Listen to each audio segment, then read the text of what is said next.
Hello viewers, நான் Jose. Ditwah புயல் ஸ்ரீலங்கா நாடு முழுவதுமே ரெட் அலர்ட் கொடுத்துருக்காங்க. தமிழர் வாழ்கிற பகுதி, சிங்களர் வாழ்கிற பகுதின்னு சொல்லி எல்லா இடங்களையுமே ஸ்ரீலங்கா நாட்டுக்கே ரெட் அலர்ட் கொடுத்துருக்காங்க. இது வரைக்கும் வரலாற்றில் இப்படி ஒரு நிகழ்வு நடந்ததே கிடையாதுன்னு சொல்கிறாங்க. ஒரு நாட்டுக்கே ரெட் அலர்ட் கொடுத்தது இதுதான் முதல் முறையாக இருக்கும் அப்படின்னு சொல்லியிருக்காங்க. கடலோர பகுதிகளில் ஃபுல்லாக எல்லா இடத்துக்குமே அங்கேயே ரெட் அலர்ட் கொடுத்துருக்காங்க. வீடுகளில் நிறைய தண்ணீர் புகுந்திருக்கு அப்படின்னு சொல்கிறாங்க. ரோடுகள்லேயும் தண்ணி, வீடு உள்ளேயும் தண்ணி, எங்கே பார்த்தாலும் தண்ணீராக இருக்குது அப்படின்னு சொல்கிறாங்க. இந்த தித்வா புயல் வர்றதுக்கு பிஃபோராகவே இவ்வளோ மழை அப்படின்னு சொல்லி ஸ்ரீலங்காவை ஒரு வழி பண்ணியிருக்கு அப்படின்னு தாங்க சொல்லணும். ஏன்னா லாஸ்ட் 3 டேஸாக தான் அதிக மழை பெஞ்சிட்ருக்கு. அதிக மழை, செம்ம காற்று, இதில் நிலச்சரிவும் ஏற்பட்டிருக்கு. இது மட்டும் இல்லாமல் 48 ஹவர்ஸில் நிறைய இடங்களில் 50 சென்டிமீட்டருக்கு மேலே மழை பதிவாகும் அப்படின்னு வானியலாளர்கள்லாம் சொல்லியிருக்காங்க, கணிச்சிருக்காங்கன்னு சொல்லப்படுது. இந்த புயல் இன்னும் ஸ்ரீலங்காவில் தான் இருக்குது. ஆனால் இதுக்கப்புறம் பார்த்திங்கன்னா தமிழகம் கடலோர பகுதிகளும் தமிழகம் நோக்கி நகரும் அப்படின்னு சொல்லியிருக்காங்க. ஆனால் இன்னும் ஸ்ரீலங்காவில் தான் இருந்துகிட்ருக்கு. இது வரைக்குமே 31 பேர் பலியாகியிருக்காங்க அப்படின்னு அதிகாரப்பூர்வமாக அறிவிக்கப்பட்டிருக்கு.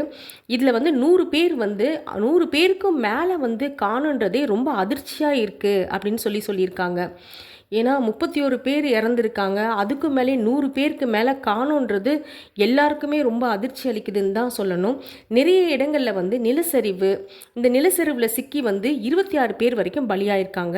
மழையால் 5 பேர் இறந்துருக்காங்கன்னு ட்ரெயின், பஸ் எல்லாமே முடக்கப்பட்டிருக்குன்னு சொல்லியிருக்காங்க. ஏன்னா மண் சரிவு ஏற்பட்டு ரோடு எல்லாமே பிளாக் ஆகிருக்கு. இது மட்டும் இல்லாமல் ரோடு பிளாக் ஆனது மட்டும் இல்லாமல் தேசிய கட்டடவியல் ஆராய்ச்சி மையம் ஸ்ரீலங்காவில் என்ன சொல்லியிருக்காங்கன்னா, ஸ்ரீலங்காவில் இருக்குது, அவங்க என்ன சொல்லியிருக்காங்கன்னா நிலச்சரிவுக்கான 8 மாவட்டங்களுக்கு ரெட் அலர்ட் கொடுத்துருக்காங்க அப்படின்னு சொல்கிறாங்க. நிலச்சரிவுக்கான ரெட் அலர்ட் அப்படின்னா பார்த்துக்குங்க. இதை கேட்கும் போதே நம்மளுக்கு ஸ்ரீலங்கா மக்கள் எவ்வளோ ஆபத்தான ஒரு சூழலில் இருக்காங்க அப்படின்னு நம்மளுக்கு தெரியுது. இந்த டைமில் நம்மலாம் அவங்களுக்கு ப்ரேயர் பண்ணிக்கலாம். மலைப்பகுதியில் வாழ்கிற மக்கள்லாம் சேஃபான பிளேஸ்க்கு போக சொல்லியிருக்காங்க, அதாவது தாழ்வான பகுதிக்கெலாம் போக சொல்லியிருக்காங்க.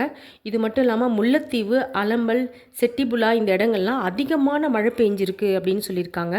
செட்டிபுலாவில் பார்த்திங்கன்னா 315 சென்டிமீட்டர் வரைக்கும் மழை வந்திருக்கான். கும்பகனான்ற இடத்துல பஸ் ஒரு பஸ் வெள்ளத்தில் மாட்டிகிட்டு இருந்திருக்கு.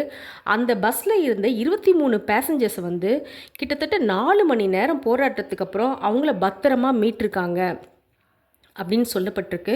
அதுக்கப்புறம் பார்த்திங்கன்னா வானிலை மாற்றம் பார்த்திங்கன்னா இன்னும் 2 நாள் கழித்து தான் வானிலை சாதாரணமாக இயல்பான ஒரு நிலைக்கு வரும்.